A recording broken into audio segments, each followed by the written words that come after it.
双腿残疾的男孩用铁钩缠住脖子，然后推动轮椅触发开关，铁链随着开关的启动缓缓上升。就这样，男孩终结了自己的生命。看到锈迹斑斑的铁钩上丝丝缕缕的头发，作为母亲，她心如死灰。她将儿子放在一个巨大的冰柜里，如今她活下去的唯一信念就是找到逼死儿子的人，进行属于她的诛心报复。很快，她找上了仇人小帅，她坚称自己是小帅的母亲，对他百般照料，给他准备丰盛的早餐。小帅慢慢卸下心防，在出门前顺手撕掉了那张他曾经深恶痛绝的母亲画像。小帅是专业要账人，凭借心狠手辣的要账方式从未失手。他完成今天订单回家时，路过一家女装店，还特意给刚认的母亲王姐挑选了一件衣服，没有过多言语，便将衣服放在地上。王姐主动穿上衣服，拿出准备好的饭菜，她全程没有说话，只是自顾自地织着毛衣。小帅一改往日的冷漠，询问起王姐之前的经历，问她之前怎么生活，有没有结婚，甚至还问自己有没有弟弟妹妹。说到这里，王姐再也忍不住，眼泪淅淅沥沥地落了下来。小帅只以为母亲是感动自己的关心，根本没有多想。之后二人一起去吃了大餐，吃到妈妈亲手喂来的食物，小帅第一次露出了发自内心的笑容。两人一起逛街，享受着这久违的亲情。他玩着小孩子的游戏，发出了欢愉的笑声。就在这时，被沿街乞讨的老刘看到，因为小帅他瘸了腿，只能苟延残喘地活着。于是没过几天，老刘就趁机挟持了王姐。见母亲遭人劫持，小帅想也没想，直接跪在了地上。他恳求对方放过母亲，可老刘却越发癫狂，直接踢过去一桶汽油，让男人淋在身上。为了母亲，小帅只好乖乖照做。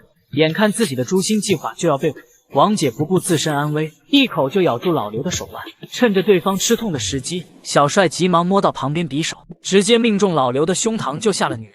随后他刚想追上去将其灭口，却被王姐死死拦住。而小帅就像是个小孩子一般，对王姐的话无条件服从。为了避免仇人再次上门报复，小帅决定金盆洗手，辞去要账的工作。习惯了母亲的陪伴，小帅时常担心母亲会突然离开。由于小帅不知道自己的生日，更没有收到过生日礼物，看到王姐马上编织好的毛衣，很是激动。可当他拿到身上比划时，却发现尺码有点小。他刚想询问，就被王姐一把抢了回去。见母亲一脸不高兴的样子，沉浸在母爱当中的小帅没敢多问，乖乖出门去买蛋糕。而王姐则是趁此时机回到了亲生儿子死去的地方。她先是打开了冰柜，给死去的儿子换上了那件亲手编织的毛衣，这是王姐送给他的生日礼物。随后她放声大哭，宣泄着内心的不甘和恨意。等小帅提着蛋糕回到家，却没有看到母亲的身影。他焦急地四处查看，生怕王姐是又遭到了仇人绑架。他甚至以为是老板找人下的手，于是他急匆匆地找了过去，谁知就被老板一脚狠狠地踹翻在地。他看到小帅就很是恼火，自己精心培养出来的人，说不干就不干了。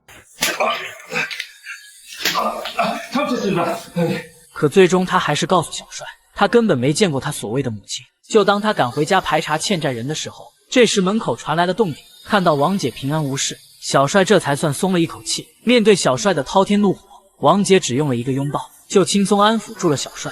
随后他点燃蜡烛，装模作样的给小帅唱起了生日歌。随后又提出一个请求，让小帅帮自己种一棵树，如果自己死了就把他埋在下面。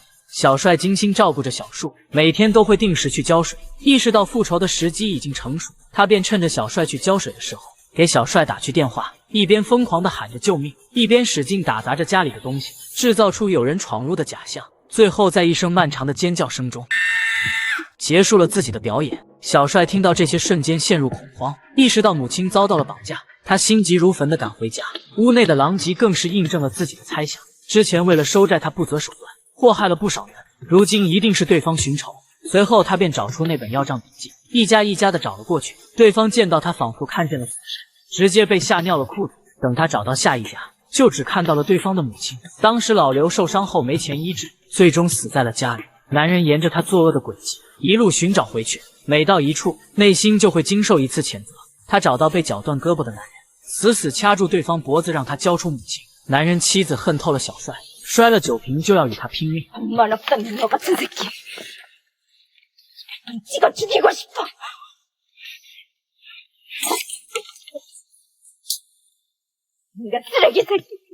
妻子的愤怒让他意识到自己找错了人，他没有多说什么，默默甩下一把钱转身离去。等他找到最后一个人，却只看到了轮椅。他几乎连这人是谁都想不起来，于是拿起旁边的日记本查看。男孩只借了3000块，可利息一天就翻了10倍不止。他知道自己无力偿还，最终自我了断，结束了一切。小帅疲惫地靠在轮椅上，这时王姐出现在小帅的面前。原来死去的男孩正是王姐的儿子。如今他切身体会到了即将失去亲人的滋味，才终于感受到那些欠债人的亲人在被他残害后有多么绝望。他再也控制不住流下了眼泪。不久后，王姐带着那把大斧找到罪魁祸首老板那里。王姐不等对方反应，不由分说上去就是几记耳光，然后拨通男人电话。趁着老板还手之际，他马上就大喊大叫起来，让小帅听着自己被打。小帅听到母亲因为自己遭受折磨，悲痛万分。可等挂完电话，王姐捡起作坊的门锁，在脸上划过一抹邪笑，再次敲响了老板房门。解决完一切，她给小帅发了张烂尾楼的照片，随后她就爬上了最顶层等待。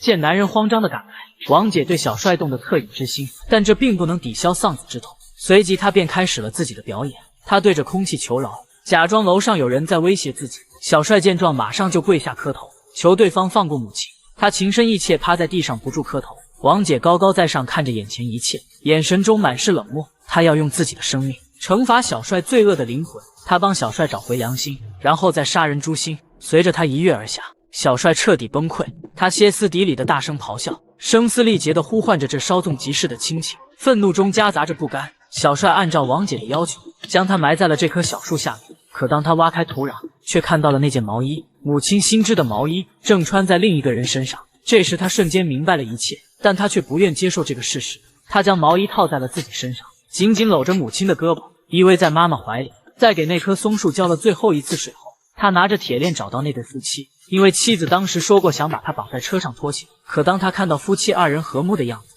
却又不忍心打扰，于是他选择亲自动手，用那根铁链将自己绑在了车底。汽车缓缓启动，拖着小帅一路前行，在凌晨的大街上留下了一抹鲜红的印记。王姐通过诛心的方式完成了复仇，但同时也在小帅内心埋下了爱的种子。小帅尽管失去了所谓的母亲，又回到了孤独一个人的世界，可是他的人性和共情能力觉醒，他不再是一头残暴的野兽，以一个人的身份离开了这个世界，得到了解脱。